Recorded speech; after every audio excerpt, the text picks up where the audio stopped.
ಹೃದಯಾಘಾತ ಅಂತಂದರೆ ಎದೆನೋವು ಮಾತ್ರ ಅಲ್ಲದೆ ಕಾಲುಗಳಲ್ಲಿಯೂ ಸಹ ಎಚ್ಚರಿಕೆಯ ಸಂಕೇತವನ್ನು ಸೂಚಿಸಬಹುದು.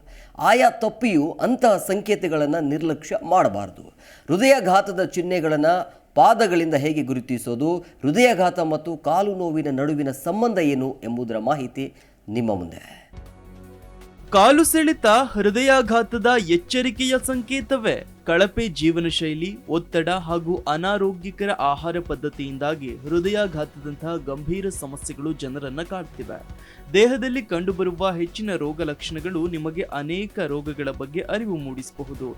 ಅದೇ ರೀತಿ ಹೃದಯಾಘಾತದ ಕೆಲವು ಲಕ್ಷಣಗಳು ಇವೆ. ಆದರೆ ಕೆಲವೊಮ್ಮೆ ತಿಳುವಳಿಕೆಯ ಕೊರತೆಯಿಂದ ಇಂಥ ವಿಷಯಗಳು ನಮಗೆ ಅರ್ಥವಾಗುವುದಿಲ್ಲ. ಆದರೆ ಸಣ್ಣ ಪುಟ್ಟ ಸಮಸ್ಯೆಗಳನ್ನು ನಿರ್ಲಕ್ಷಿಸಬಾರದು ಅಂತಾರೆ ಆರೋಗ್ಯ ತಜ್ಞರು. ಅಷ್ಟಕ್ಕೂ ಹೃದಯಾಘಾತಕ್ಕೂ ಕಾಲು ನೋವಿಗೂ ಸಂಬಂಧ ಏನು ಅಂತ ಕೇಳಿದ್ರೆ, ರಕ್ತವು ದೇಹದ ಮೂಲಕ ಹರಿಯುವಾಗ ಅದು ನಿಮ್ಮ ಕಾಲುಗಳ ಮೂಲಕ ಹಾದು ಹೋಗುತ್ತೆ. ಆ ಬಳಿಕ ಹೃದಯವನ್ನ ತಲುಪುತ್ತೆ. ಆದ್ದರಿಂದ ನಿಮಗೆ ಯಾವುದೇ ಸಮಸ್ಯೆಗಳಿದ್ರೆ, ನೋವು ಅನುಭವಿಸಿದ್ರೆ ಅದು ಹೃದಯಕ್ಕೆ ಸಂಬಂಧಿಸಿದ ಸಮಸ್ಯೆಯಾಗಿರಬಹುದು. ಹೃದ್ರೋಗವು ಹೃದಯ ವೈಫಲ್ಯ ಮತ್ತು ರಕ್ತ ಹೆಪ್ಪುಗಟ್ಟುವಿಕೆಯನ್ನು ಸಹ ಒಳಗೊಂಡಿದೆ. ಇದರಲ್ಲಿ ಕಾಲುಗಳಲ್ಲಿ ನೋವು ಅನುಭವಿಸಬಹುದು. ನಂತರ ಸಮಸ್ಯೆ ಹೃದ್ರೋಗದ ಸಂಕೇತವಾಗಿರಬಹುದು. ಇದರ ಹಿಂದಿನ ಕಾರಣಗಳು ಮಧುಮೇಹ, ಧೂಮಪಾನ, ಬೊಜ್ಜು, ಅಧಿಕ ರಕ್ತದೊತ್ತಡವೂ ಆಗಿರಬಹುದು. ಕೆಲವೊಮ್ಮೆ ಹೆಚ್ಚಿನ ಕೊಲೆಸ್ಟ್ರಾಲ್ ಮಟ್ಟಗಳ ಚಿಹ್ನೆಯೂ ಇದಾಗಿರಬಹುದು. ಹಾಗಿದ್ರೆ ಹೃದಯಾಘಾತದ ಅಪಾಯವನ್ನ ಪಾದಗಳಿಂದ ತಿಳಿಯೋದು ಹೇಗೆ ಅಂತೀರಾ? ಕಾಲಿನ ಮೇಲೆ ನೀಲಿ ಚರ್ಮ ಇರಬಹುದು. ಅಂದ್ರೆ ಕಾಲುಗಳ ಮೇಲೆ ನೀಲಿ ಚರ್ಮವು ಸಂಭವನೀಯ ಹೃದಯಾಘಾತದ ಸಂಕೇತ ಆಗಿರಬಹುದು.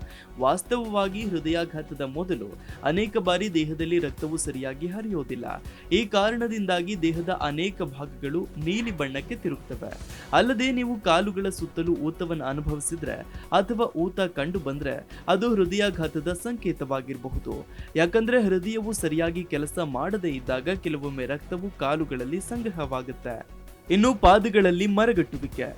ಕೆಲವೊಮ್ಮೆ ಕುಳಿತುಕೊಳ್ಳುವಾಗ ನಿಮ್ಮ ಕಾಲುಗಳು ಮರಗಟ್ಟುವಿಕೆ ಅನುಭವಿಸುತ್ತವೆ. ಆಗ ಇದು ಹೃದಯಾಘಾತದ ಸಂಕೇತವೂ ಆಗಿದ್ದಿರಬಹುದು. ಇವು ಕಾಣಿಸಿಕೊಂಡ್ರೆ ತಡ ಮಾಡದೆ ವೈದ್ಯರನ್ನ ಸಂಪರ್ಕಿಸಿ. ಕಾಲುಗಳಲ್ಲಿ ದೌರ್ಬಲ್ಯ. ಯಾವಾಗಲೂ ಪಾದದ ತೊಂದರೆ ಇರೋರಲ್ಲಿ ಹೃದಯ ಸಂಬಂಧಿ ಸಮಸ್ಯೆಗಳು ಕೂಡ ಇರಬಹುದು. ಇದಲ್ಲದೆ ನಿರಂತರ ಕಾಲು ನೋವು ಕೂಡ ಹೃದಯಾಘಾತದ ಸಂಕೇತ ಆಗಿರಬಹುದು. ಕಾಲುಗಳಲ್ಲಿ ನೋವು, ಹೆಚ್ಚಿದ ಕೊಲೆಸ್ಟ್ರಾಲ್ ಮಟ್ಟವನ್ನು ಸಮತೋಲನಗೊಳಿಸಲು ಆಹಾರದಲ್ಲಿ ಹೆಚ್ಚಿನ ಕೊಬ್ಬಿನ ಸೇವನೆಯನ್ನು ಕಡಿಮೆ ಮಾಡಿ. ಹಾಗೆಯೇ ಧೂಮಪಾನ, ಮದ್ಯಪಾನ ಇತ್ಯಾದಿಗಳನ್ನು ತಪ್ಪಿಸಿ. ಪ್ರತಿದಿನ ವ್ಯಾಯಾಮ ಮಾಡಿ. ವಾಕಿಂಗ್ ಮತ್ತು ಲಘು ವ್ಯಾಯಾಮವನ್ನು ಕೂಡ ಶಿಫಾರಸು ಮಾಡಲಾಗುತ್ತೆ. ಜಿ ಕನ್ನಡ ನ್ಯೂಸ್ ಈಗ ನಿಮ್ಮ ಮನೆಯಲ್ಲೇ ನೋಡಿ. ಎಲ್ಲ ಕೇಬಲ್ಗಳಲ್ಲಿ ಈಗ ಲಭ್ಯ.